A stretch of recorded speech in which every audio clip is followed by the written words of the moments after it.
சமகால நிகழ்வுகளுக்கு தன்னுடைய பாட்டால பதில் சொல்றதுல கவியரசு கண்ணதாசன் வல்லவர். 1960-70களில் பாடகர் டி.எம். சௌந்தரராஜனும் கவியரசு கண்ணதாசனும் தங்களோட துறையில உச்சத்துல கொடிகட்டி பறந்த காலம் அது. அப்போ ஒரு முறை பாடகர் டி.எம். சௌந்தரராஜன் அவர்கள் ஒரு பேட்டியில, நான் பாடல்கள் பாடுவதாலதான் எல்லா பாடலும் ஹிட் ஆகுது அப்படின்னு சொல்ல, இந்த விஷயம் கவியரசு கண்ணதாசனுக்கு தெரிய வருது. இதுக்கு உடனடியா எந்த பதிலும் சொல்லாம அமைதியா இருந்த கவிஞர் அப்போ ஒரு நிறுவனத்திற்கு பாடல் எழுத போறாரு. அது இயக்குனர் ஏ.பி. நாகராஜன் இயக்கிய திருவிளையாடல் திரைப்படம்.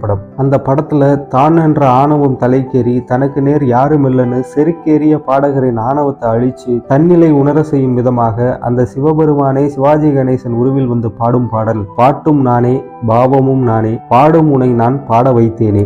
அவர் பாட பாடல் தந்து தன்னுடைய பாடல் வரிகளாலேயே டி.எம். சௌந்தரராஜனுக்கு பதில் கூறி பாடவும் வைத்திருப்பார் கவியரசு கண்ணதாசன்.